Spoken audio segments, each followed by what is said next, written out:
안녕하세요, 여러분. 1번부터 풀어볼게요. 상가 오피스텔 아파트에 대한 경제 상황별 수익률이 다음과 같이 추정될 때 이에 관한 설명으로 틀린 것을 골라보랍니다. 그래서 지금 대상물이 상가와 오피스텔 아파트 3개고 경제 상황이 호황일 때, 불황일 때 이렇게 나눠져 있어요. 그럼 무슨 대단한 내용이 아니라 호황일 때는 수익률이 당연히 높겠죠. 기대 수익률이. 불황일 때는 기대 수익률이 낮을 거예요. 그래서 각각의 확률이 있을 텐데 50% 확률, 50% 확률 이렇게 줬네요. 우리가 공부하는 모든 확률은 모든 평균은 다 가중평균, 확률을 곱하는 가중평균을 해줘야 된다는 얘기를 했죠. 산술평균 없다고 그랬어요, 여러분. 기억이 꼭 나시면 됩니다. 그래서 우리는 상가의 기대 수익률을 상황별 기대 수익률을 가중평균해서 상가의 기대 수익률을 구해야 되겠죠. 평균 내면 된다는 얘기예요. 가중평균을 3번을 해주면 되겠네요. 그래서 원래는 상가 16% 수익률에 0.5 곱하고 6%에 0.5 곱해서 둘을 더해서 구해야 되겠죠. 근데 지금은 50% 50%니까 두 개밖에 없다면 둘을 더한다면 그냥 2로 나눠도 산술 평균에도 똑같은 결과가 나와요. 그게 훨씬 빠르겠죠. 그래서 16에 6을 더합니다. 그럼 22죠, 여러분. 그럼 22 나누기 2는 11이죠. 11%가 상가의 가중평균 기대 수익률인 거죠. 자, 무슨 평균한다? 가중평균. 그 다음 오피스텔은 12에 4를 더하면 16입니다. 나누기 2를 하면 8%네요. 8에 2를 더하면 10이고 나누기 2를 하면 5%가 되겠죠. 그래서 상가와 오피스텔 아파트의 수익률은 상가가 11로 제일 높고 오피스텔 8, 아파트가 5가 돼요. 그럼 우리는 여기서 무엇을 미리 짐작해 볼 수 있냐면 위험이 크면 클수록 누릴 수 있는 수익도 커진다. 위험과 수익의 비례관계 기억나시나요? 상쇄관계? 그게 기억나시면 돼요. 그러면 기대 수익으로부터 벗어나서 존재할 확률, 얘를 뭐라고 했었죠, 여러분?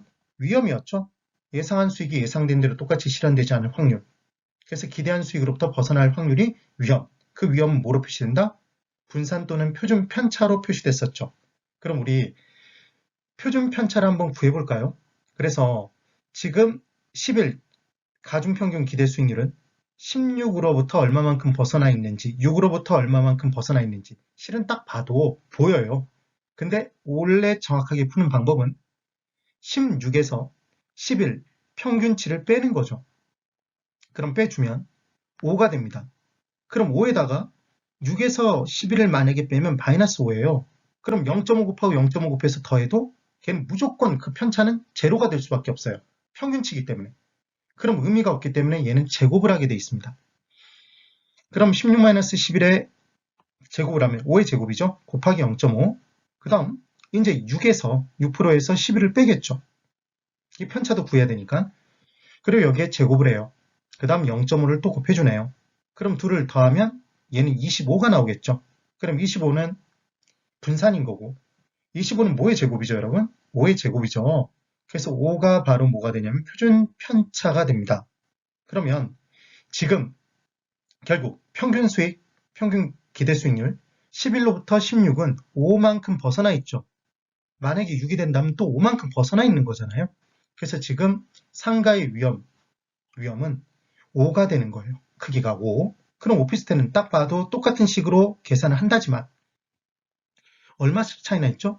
12와 8은 4, 8과 4는 4. 4겠죠. 위험의 크기가. 그러면 아파트는 3, 3 차이나 있죠? 보이시나요? 그러니까 지금 상가 오피스텔 아파트는 상가의 위험이 제일 큰 반면에 수익도 제일 크고 아파트가 위험이 제일 적은 반면에 수익도 제일 작겠네요. 그래서 얘는 평균과 분산의 원리로 한 놈이 한 놈을 지배할 수 없는, 지배 원리로 투자 결정을 내릴 수 없는 내용이에요. 그렇겠죠? 그래서 1번.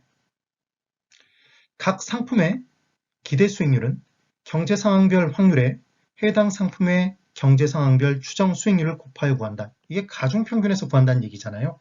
꼭 기억하세요. 가중평균. 그 다음 2번. 기대 수익률은 이 앞에 생략된 단어가 있죠? 가중평균 기대 수익률이죠. 상가가 제일 높고 그 다음 오피스텔, 그 다음 아파트 순. 맞네요. 3번. 투자 위험은 추정 수익률의 분포, 즉 분산이나 표준 편차로 측정할 수 있다. 우리 계산해봤죠? 그때 중요한 건 각각의 상황별 기대 수익률에서 평균치를 빼주는데 그냥 걔를 가중치를 곱해서 더해줘버리면 무조건 0이 나오기 때문에 제곱을 해줘야 된다는 것만 기억을 해주시면 됩니다. 그 다음 투자 위험은 아파트가 가장 낮죠? 3. 그 다음 오피스텔, 상가의 순서가 된다. 네. 5번. 평균 분산 지배원리를 기준으로 볼 때 상가가 아파트를 지배한다. 여러분, 지배원리로 투자 결정 못하는 단 하나의 경우의 수가 위험도 크고 수익도 크면서 위험도 작고 수익도 작은 투자는 있다면, 하나의 투자는 위험도 크고 수익도 크고 다른 투자는 위험도 작고 수익도 작다면 한 놈이 한 놈을 지배할 수 없다. 지배원리로 투자 결정을 못 내리기 때문에 사용했던 게 변이계수, 이상하게 변할 확률, 위험이 주인공이었죠. 수익으로 위험을 나눈 값. 그 변이계수의 수치가 낮은 것을 고른다. 또는 포트폴리오를 구성한다. 이런 내용들이 나왔던 거잖아요.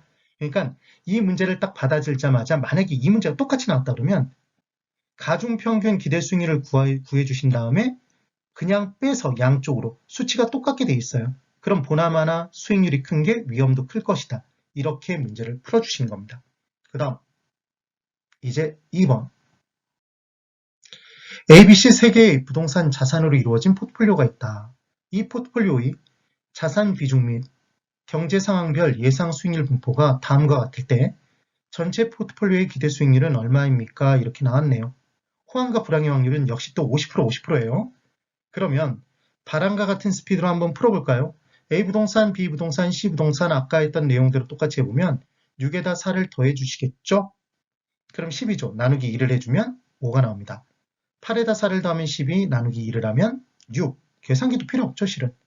10에다 2를 더하면 12, 나누기 2를 하면 6이 나오네요.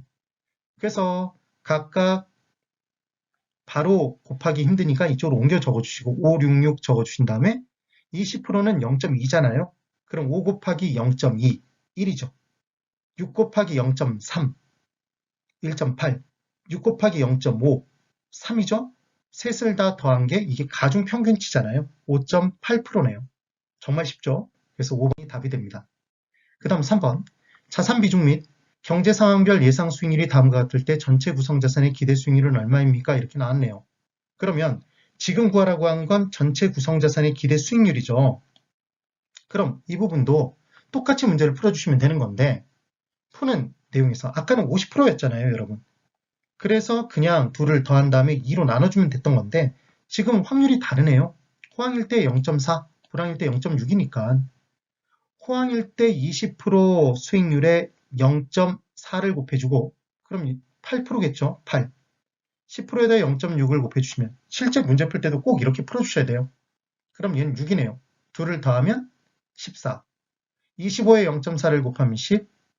10에다 0.6 곱하면 6. 둘을 더하면 16. 10에다 0.4 곱하면 4. 8에다가 0.6을 곱하면 4.8. 더하면 8.8. 그래서 아까처럼 왼쪽으로 옮겨주시고 14, 16, 8.8 옮겨주시고 14 곱하기 0.2, 2.8, 16 곱하기 0.3, 4.8, 8.8 곱하기 0.5, 4.4 얘들을 다 더해주시면 얘는 12가 나오네요. 그래서 답은 2번이 됩니다. 그러니까 이 문제가 많이 어려운 것처럼 보이시더라도 무조건 한번 호황일 때, 불황일 때 기대 수익률 주어져 있으면 각각의 확률을 곱해서 더해주는 가중평균만 해주실 수 있으면 이 문제 풀 수 있다는 거죠. 그 다음 세 가지 자산, 두 가지 자산을 가지고 포트폴리오를 구성한 다음에 그 자산 비중을 또 곱해주는 가중평균을 또 한 번 해주면 되는 거죠. 결국은 가중평균을 자유롭게 하실 수 있느냐를 물어보는 문제라는 걸 꼭 기억해 두세요. 우리가 공부하는 평균에 무슨 평균 없다? 산술 평균 없다. 근데 가중치가 50%, 50%면 그때는 두 개를 더해서 나누는 산술 평균치와 값이 같다. 계산 방법은 산술 평균이 더 편하니까 그렇게 풀어주자. 그리고 평균과 분산의 원리가 나온다면 분명히 그 내용들 중에서는 위험이 큰 게 수익도 크고 위험이 작은 게 수익도 작을 거예요. 아시겠죠? 그 내용들을 정리하시면서 문제를 풀어주시면 됩니다. 네, 오늘 여기까지입니다. 대단히 수고 많으셨습니다.